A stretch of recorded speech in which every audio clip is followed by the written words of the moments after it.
Hello, I'm R.A. Spratt, and I want to welcome people joining us this week on the Yoto podcast platform. Now, just so you know, most of the bedtime stories I tell here are standalone stories. But over the last year, we have been dipping in and out of the epic story of Odysseus, the hero from ancient Greek mythology. And this week, I'm going to be telling the second last installment of that tale. So if you can jump in right here, that'll be fine. I'm sure you'll pick it all up. But if you did want to go back to the beginning and start from the first episode, you can search back through the episodes. The first episode's called Odysseus, as told by Nanny Piggins, and it dropped on January 8th, 2025. Or you can go back and listen to any of the other episodes. You're going to find fairy tales, myths, legends, and mysteries. I hope you enjoy them all. Now let's get into it.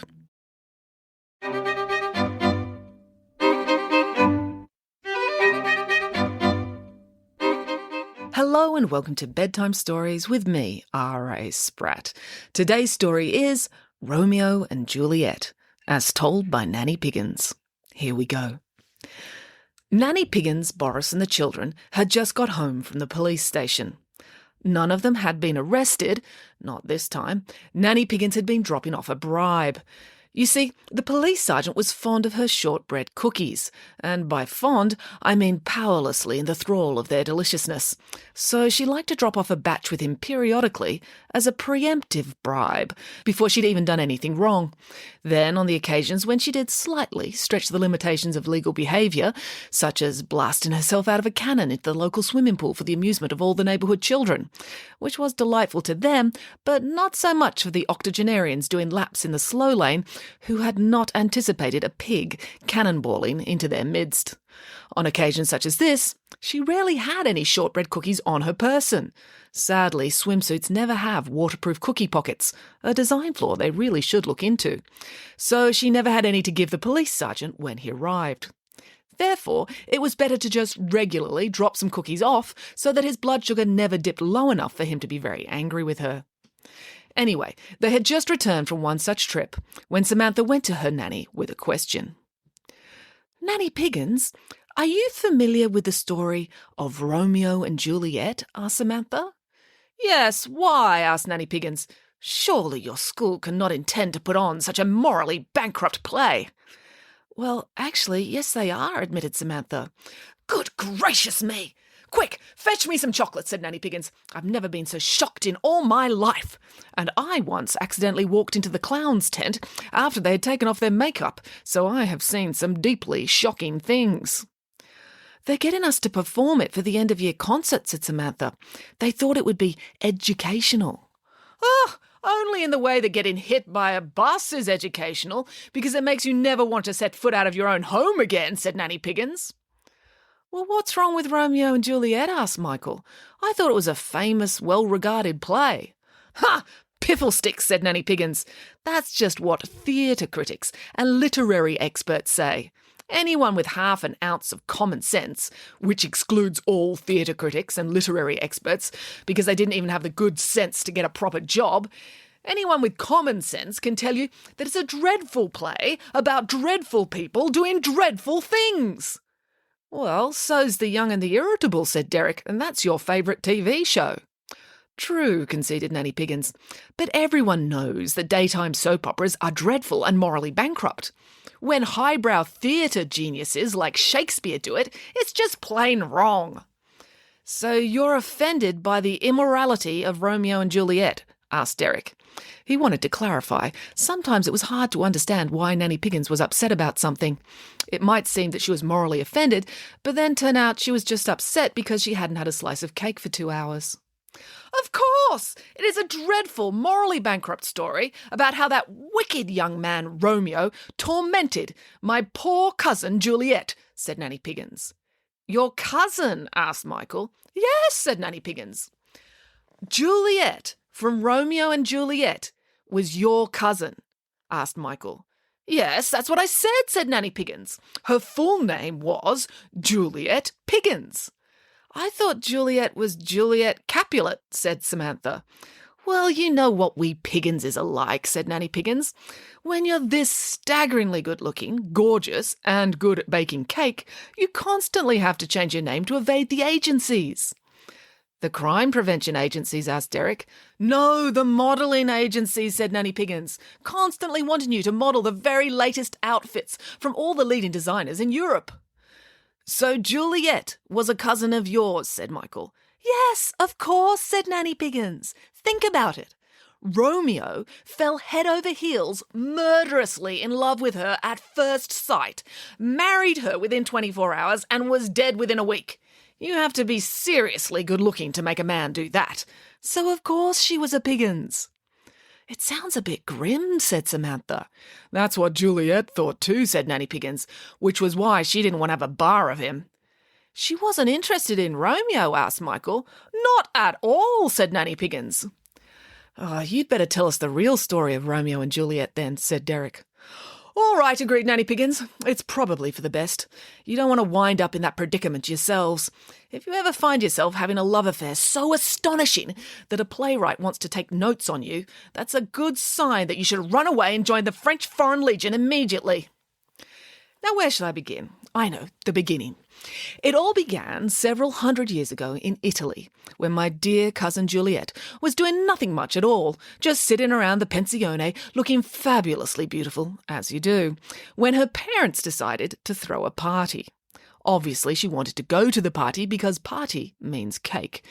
But at the party, as Juliet was shoving people out of the way and kicking people over to get to the buffet table, unbeknownst to her, she had been spotted by a young man called Romeo, said Samantha. Yes, said Nanny Piggins, and he was a particularly weak-minded nitwit. I thought he was meant to be passionate, idealistic and romantic, said Samantha. You say tomato, I say tomato, said Nanny Piggins. Romeo stood there, right between Juliet and the buffet table, blocking her way. So he either had a serious brain injury or a personality deformity, or both if you ask me. Now, Juliet was a lovely, genteel girl with very good manners, so she didn't immediately kick Romeo to the ground and march right over his prostrate form to get to the cake, as was her instinct. She smiled and stepped around him. And that was where she went wrong.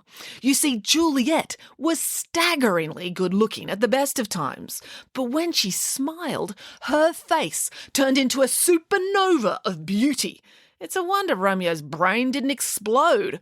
Although, perhaps it did, because he immediately lost his mind and fell head over heels in love with her. Juliet tried to carry on with the party and eat as much cake as possible, but she couldn't enjoy herself.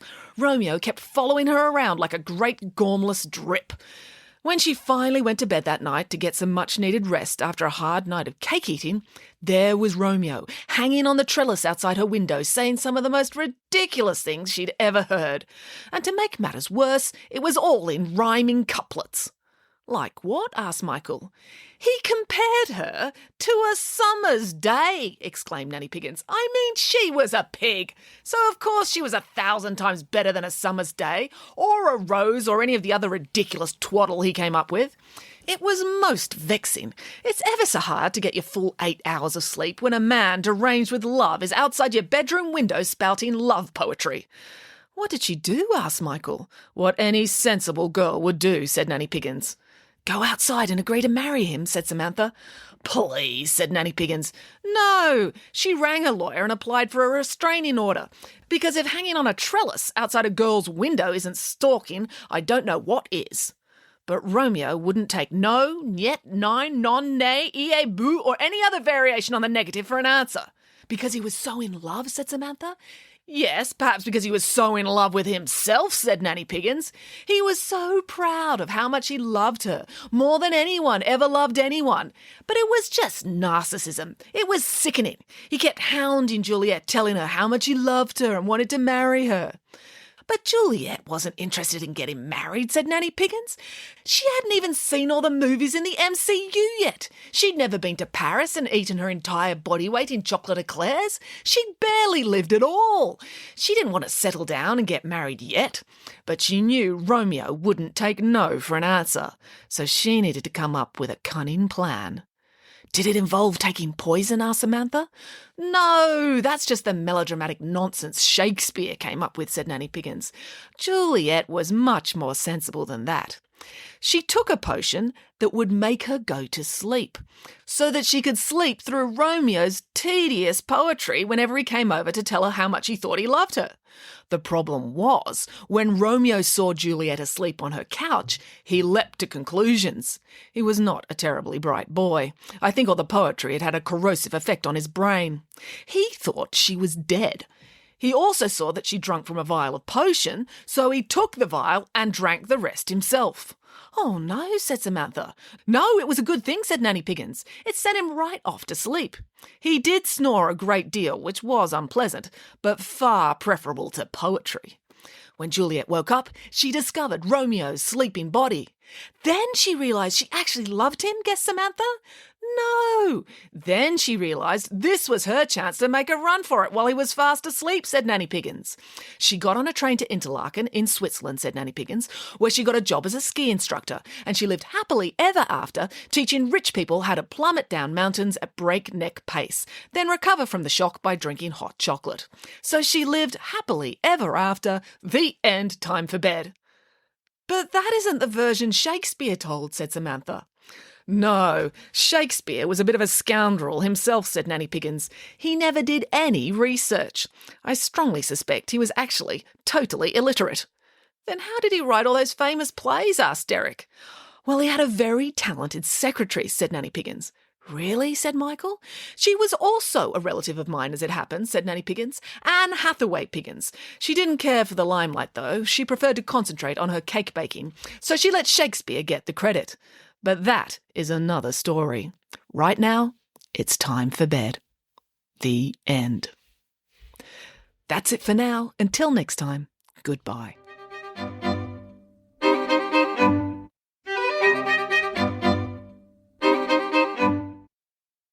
Hello, it's me again. If you enjoyed listening to Bedtime Stories with R.A. Spratt, it would be really helpful if you could like, subscribe, follow, and or review the show on whatever podcast platform you're listening to now. Every little one of those digital affirmations helps, and the bigger this podcast gets, the more I can justify procrastinating from my real job to keep bringing these stories to you. Thank you.